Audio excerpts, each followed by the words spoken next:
দিনাজপুরের মোহনপুর ব্রিজ এলাকা থেকে আমরা ত্যাগ করতেছি, ঢাকার উদ্দেশ্যে আবার রওনা দিয়ে দিলাম। কত সুন্দর পরিবেশ এখানকার, একদম নিখুঁত নিস্তব্ধ একটা গ্রাম, তার মধ্যে একটা ব্রিজ, আত্রাই ব্রিজ, লিচু বাগান দেখেন। আর এখানকার জমিগুলা এত সুন্দর, এত ভালো, এত উর্বর জমি। ধানের জমিগুলা, প্রত্যেকটা জমি আমি খেয়াল করে দিলাম, প্রত্যেকটা মাঠ সমতল, একটু উঁচা নিচা নাই জমিগুলা, কত সুন্দর জমি। আর এত সুন্দর ধান হয়েছে এবার দিনাজপুরের জমিতে, দিনাজপুরের মাঠের জমিতে প্রচণ্ড ধান, প্রচুর ধান। আমরা এখন ফুলবাড়িয়া রোডে উঠে গেলাম। এখন আমরা ঢাকার উদ্দেশ্যে মাশাআল্লাহ রওনা দিয়ে দিচ্ছি। ফুলবাড়িয়া আমাদের সামনে, এখনও প্রায় 30-35 কিলো আছে।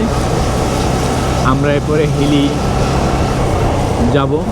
হিলি বর্ডার থেকে আমাদের বাইকের জন্য একটা চাপা কিনতে হবে। গত রাত্রে আমরা বাইক নিয়ে খুব বিপদে পড়ে গেছিলাম, আমাদের হেডলাইটটা অফ হয়ে গিয়েছিল।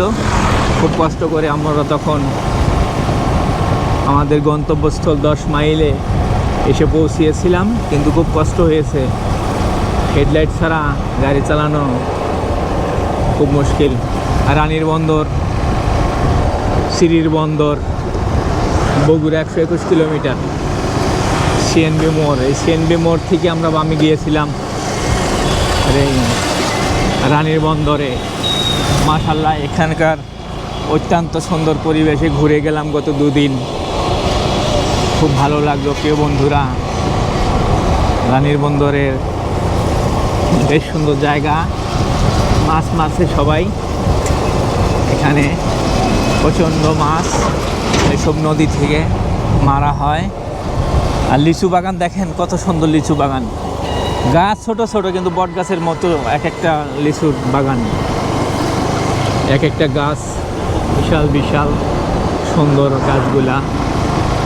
আমরা 121 কিলো পরে আমরা বগুড়া পেয়ে যাব ইনশাআল্লাহ। আমরা এখন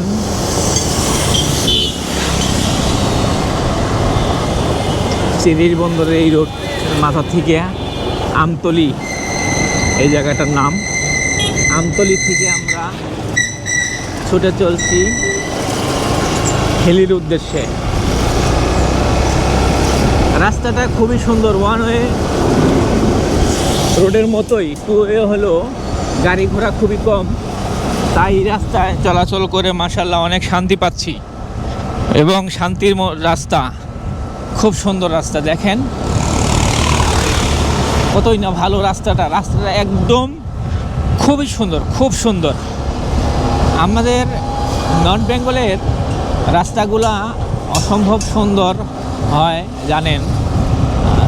এই যে ধানের জমি দেখেন, ডানে এই যে লিচু বাগান, ম্যাক্সিমাম ধানের জমি এবং লিচু বাগান, ম্যাক্সিমাম ধানের জমি এবং লিচু বাগান এই অঞ্চলটায়।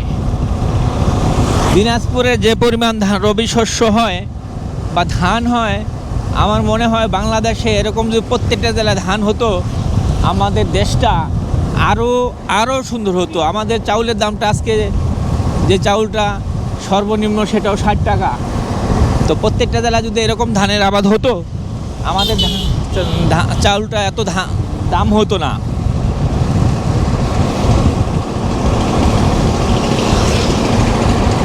আমরা ছুটে চলছি, আমাদের সামনে একটা ট্রাক, ও বাবা খুব সাবধান, ধাই করে চলছে গাড়ি, ধাই করে গাড়ি চলতেছে। একটা মসজিদ দেখেন, কত সুন্দর মসজিদ। আমাদের দেশে অসম্ভব সুন্দর মসজিদ আছে। আমাদের পিছনে একটা মিনি পিক আপ চলে আসতেছে। আমরা আগে আমাদের সে ওভারটেক করার চেষ্টা করছে, আমরা ইনশাল্লাহ ইতিমধ্যে এই ট্রাকটাকে ওভারটেক করে ফেললাম।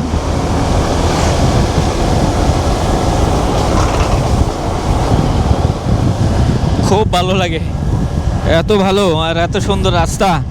বাংলাদেশের রাস্তাঘাট, আপনি নর্থ বেঙ্গল আসবেন ট্যুর করতে, তাহলে বুঝতে পারবেন যে নর্থ বেঙ্গলের রাস্তাগুলো কত সুন্দর, এত সুন্দর রাস্তা, এত সুন্দর।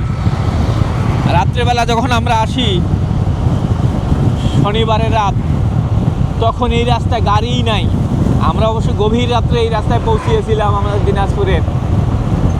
সম্মানিত বন্ধুরা, দয়া করে আমার চ্যানেলে একটু সাবস্ক্রাইব, লাইক, কমেন্টস করে রাখবেন। আল্লাহ হাফেজ।